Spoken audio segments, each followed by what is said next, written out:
Hello friends, welcome to Shiksharthi. In this video, we'll be talking about vocabulary. And under the head of vocabulary, we'll be talking about roots and prefixes. So let's start.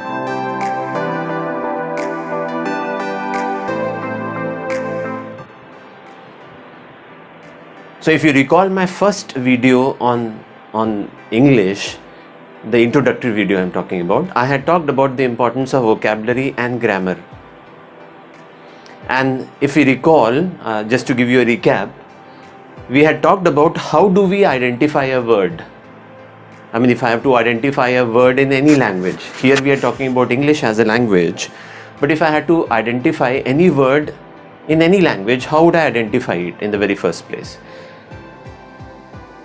So I'll identify it with the help of its meaning, followed by the spelling of the word, followed by its usage, and finally by its pronunciation, which we call it as phonetics.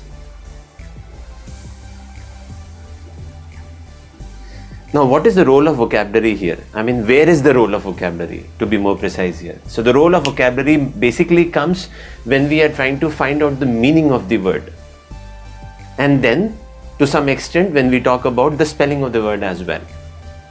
So now when we are trying to find out the meaning of the word, how do we find out the meaning of the word? With the help of root words, prefixes and suffixes. Now what are the root words? The parent word. I mean, the basic meaning of a word is decided by the parent word.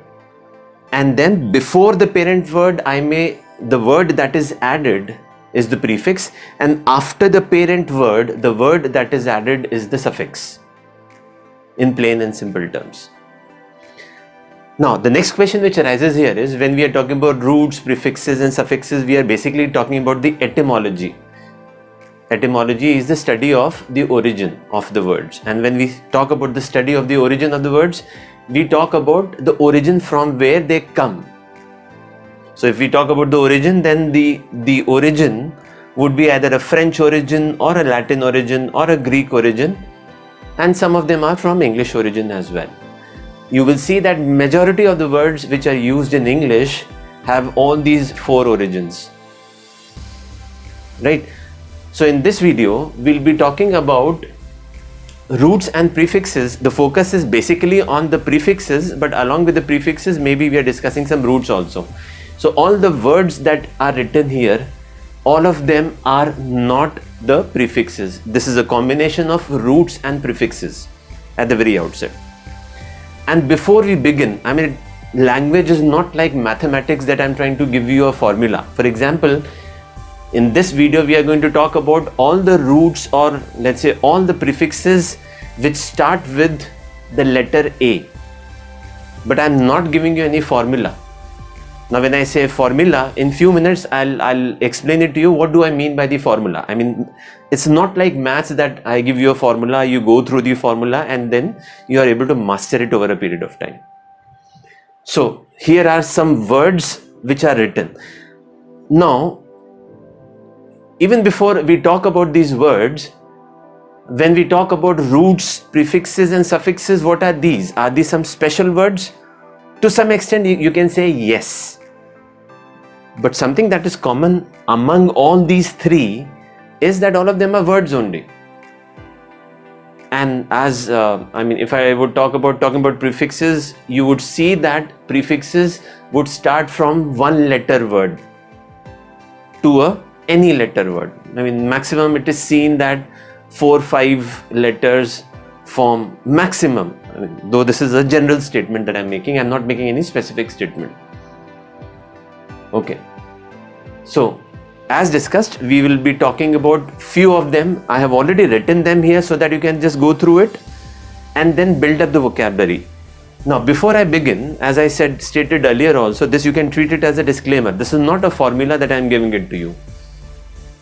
This is just a suggestion, and the suggestion here is, you need to improve your vocabulary unless and until you know the words. How can you use it? I mean, you can't even think of using it unless until you know the words.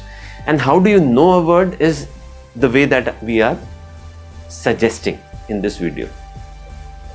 Second point which is important to be noted here is, if I know the meanings of all these prefixes or roots,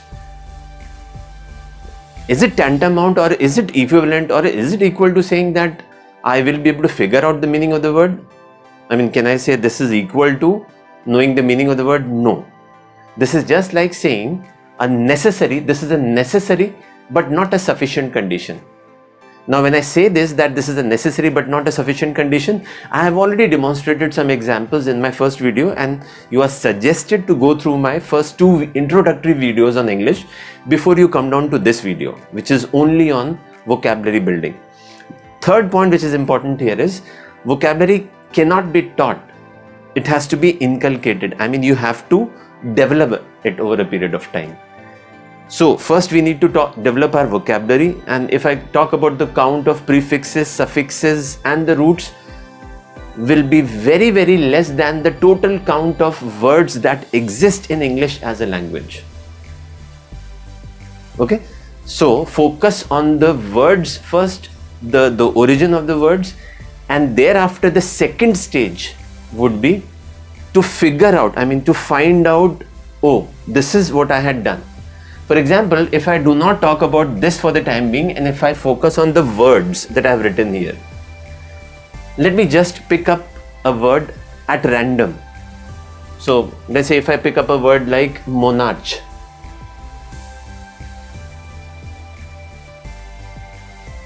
Now the point here is, if I know the root words, prefixes and suffixes in advance, you will be able to figure out, or you will be able to find out the approximate meaning of this word even if you do not know the exact meaning. And why do I say approximate meaning? Because this is a necessary but not sufficient condition. Even if you know the roots, you may not be able to figure it out. So here the root may be the word arch. So do we find a word arch here? Yes, it's there. So as discussed, not all of them are prefixes, some of them are roots and some of them are prefixes, but you need to know them in totality, right? Okay, so what is the meaning of the word arch? Arch may be old, may be supreme, maybe something like arched rivals, old rivals, worst rivals and so on. For example, if there is enmity between 2 neighboring countries, they'll be known as, and if they are let's say they are having a common platform wherein they are let's say they are playing a match, they'll be known as what? Arched rivals, right? Okay, now MON is playing the role of a prefix here.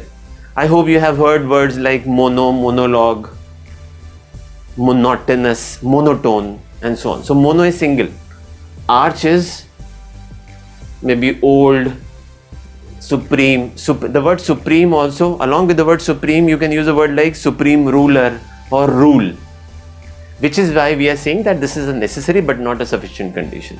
So you need to figure it out. So I hope you are able to understand single and arch could be rule. Similarly, autarch. So the word like autarch, so it has an arc in it. So the meaning of the word arc you already know. And auto is self. Maybe a word like autarchy, monarchy and so on.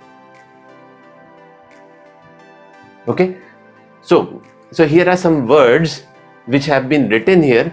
For example, in English, if I am using, and I will not take all the examples, I will take few of them, and the rest you are supposed to do it on your own over a period of time, because vocabulary building is something which has to be done by self and over a period of time. I mean, vocabulary is something cannot be taught. It should not be mugged up at all. If you're mugging it up, you're not helping yourself. You should do it technically. So I'm just picking a word like, for example, if there is a word like apathy.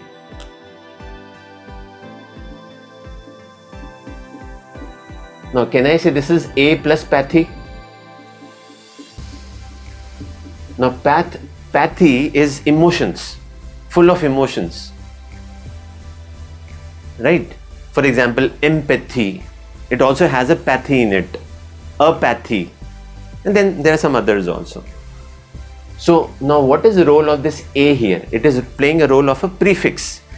Now what does A do? The meaning of the word A can be without, can be towards, could be in the process of. So when we say that it is a necessary but not a sufficient condition, another aspect here is the same prefix may have a different meaning as used contextually. So here, apathy, what is the role of a here? Opposite, without. Similarly, when I talk about a side, or if I talk about a back, that means I'm towards the back side, towards the side. So what is the role of a here? The meaning of the word a here is towards.